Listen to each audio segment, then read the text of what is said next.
Good afternoon, everyone. This is Beverly. It is Monday. I hope everyone is having a wonderful day so far. Um, I'm just here today to talk a little bit about love. Love. The scripture said, God is love, and they that love are born of God. There's so much scripture in love. My tablet is down right now.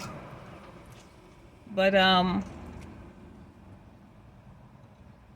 had a few experiences happen to me.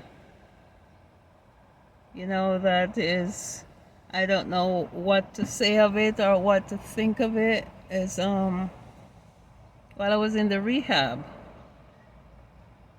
the few days before I left, I think it was like a couple days before I leave. Yeah, maybe I left on the 27th. Maybe it was about on the 24th, 25th, somewhere there. This lady came from the hospital, and when the guys, that it was a woman and a man that drive those medic, transportation that take people home.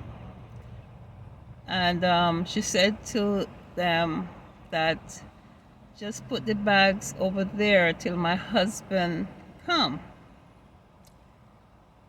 And they do whatever they're doing, and then I hear the girl said to her that she'll soon be here. And it got my attention. I'm like, did she say she? Okay.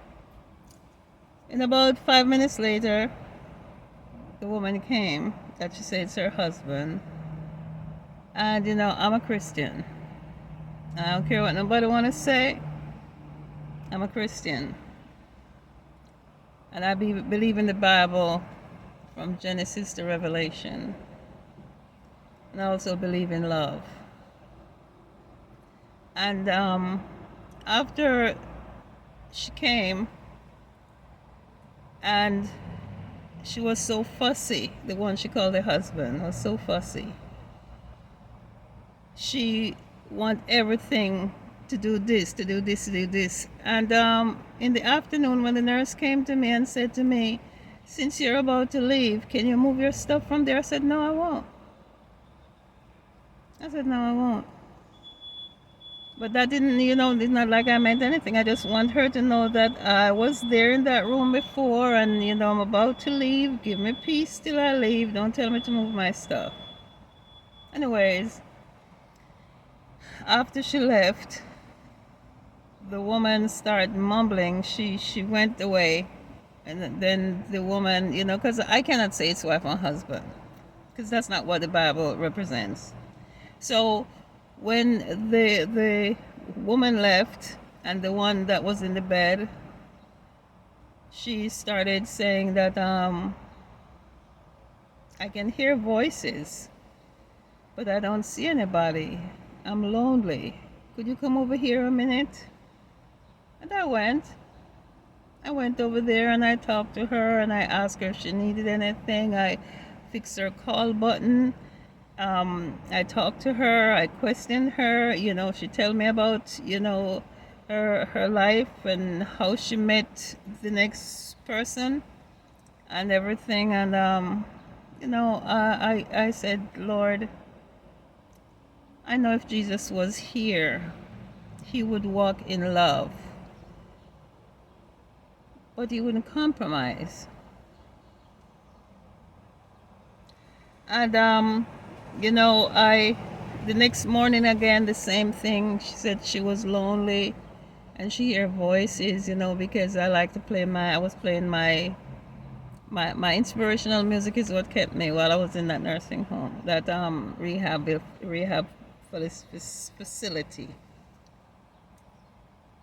And I would talk to her, and I didn't get into her life deep, but she was 20 years older than the other woman. And I asked her, how they met and the Ray, Ray, Ray. She have a little dog, which when I hear she said, put the doggy over the other side, I don't want anything to happen to him. I thought it was a real dog. But you have this little mechanical dog.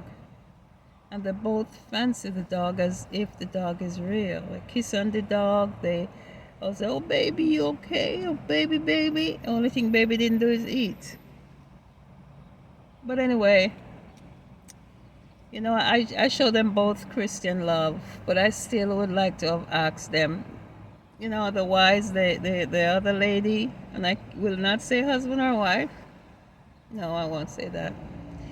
The other lady now on Saturday she told her on Sunday she's going to church. Then she might go to the Pride Parade. And after that, you know, I'm like, Lord, how do I talk to these people? How do I really, you know, like share the gospel with them? Because that's what we're supposed to do. And she asked me if she could call my number to check on the other lady. I said, of course, yes. The next day, yes, when one of the persons came in to help her to go to the bathroom, and I said to her that her husband is calling on her phone, and that girl said, her husband? Don't bother me here. But you know, everybody's entitled to their opinion. And I couldn't blame her for saying what she said, because really, you know, we should be able to get along without having to compromise what we believe in. If they believe it's okay, and I believe in my Bible and what the Bible said, and it's not okay. Anyway, I said that to say, on Saturday night, I was at one of my night favorite spots. And from ever since this whole colored black kids and police thing, I always, if I see a police stop a black boy or a black man or anybody black, and they're the only one there, I always circle around. And I don't do that for any harm, I just do it because I know what was going on. And I heard this commotion at the door, and when I look, I see 3 police cars drive up.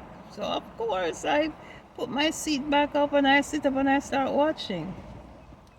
I couldn't tell if it was a girl or a boy, because the person have the dreads and, you know, have on the pants and everything. I thought it was a boy at first. I couldn't say it's a boy or a girl. When she starts cursing at them now, and you know, I sat in my car and she see that I was there, and she realized I'm a woman of color, because maybe she wouldn't ask me. She said, can you please lend me your phone? So I called my mama. Even then I still didn't know it was a girl. And I called the number for her, and her sister answered the phone. And I didn't really know that the person was gay, because like I said, I didn't know if it was a girl or a boy. Even when I heard the sister ask her what she's doing at the hospital, I still didn't know it was a girl. But then I heard when she said something again to the police, and I said, you know, you should stop cursing like that. That's not good for you. And one of the police called her queer. And I'm like, queer? Why would he call her queer? But then when I remember, I said, okay, I heard that name before. And then I start thinking, Lord, here I am. She's 26-year-old. She could be my baby.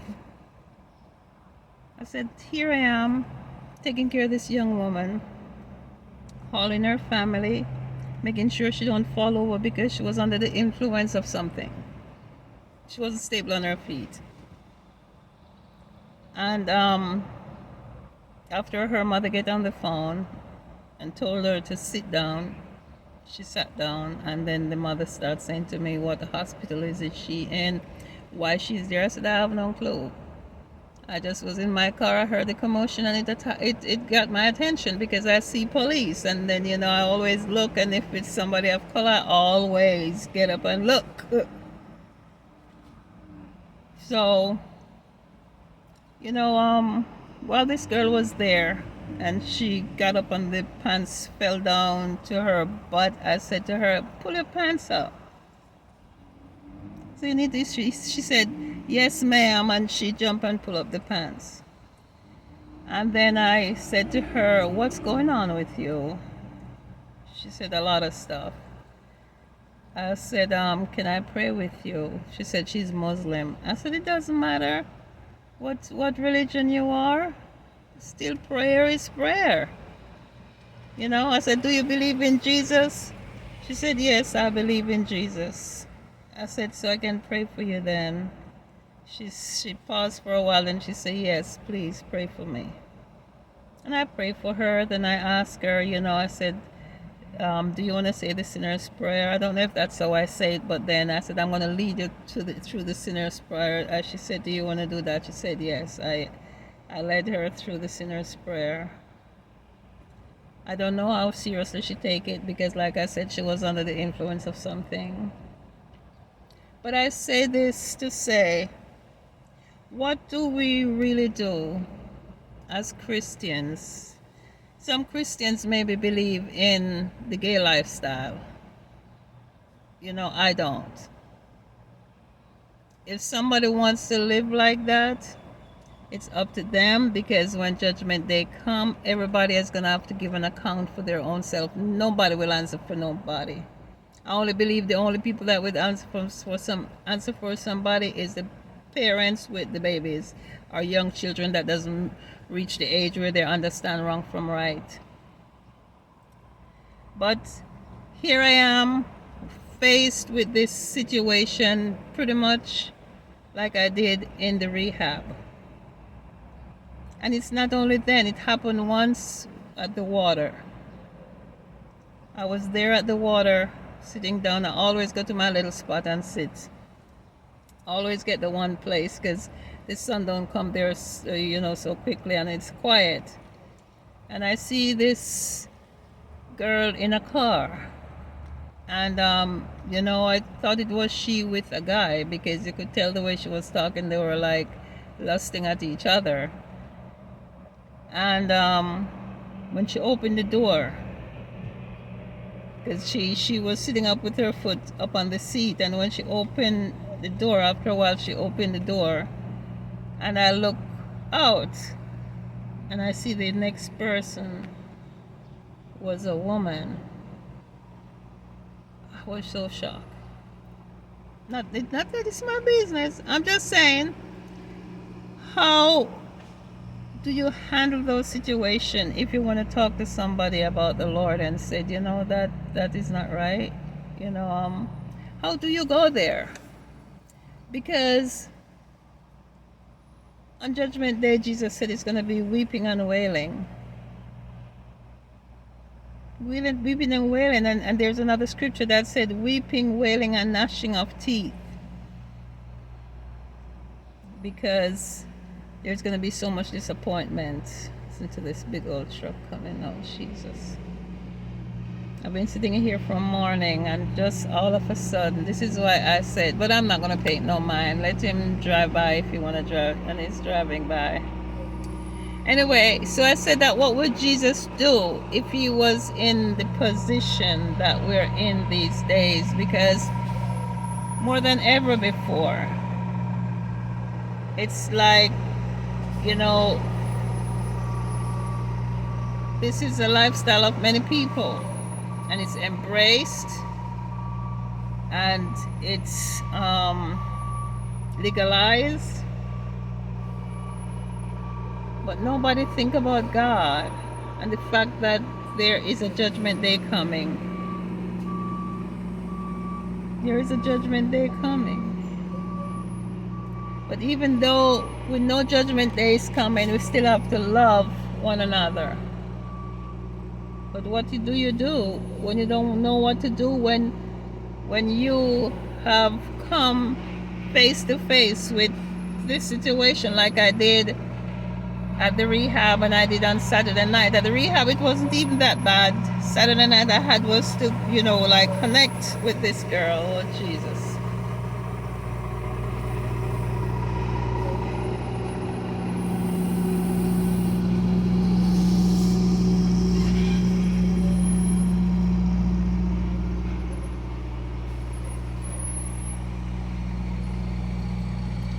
This guy with a 40-foot or 50-foot trailer.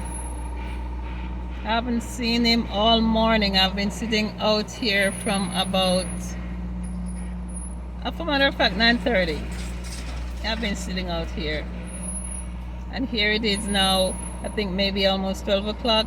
He just thought of coming through with a big old long trailer right here as I'm talking. But it's okay.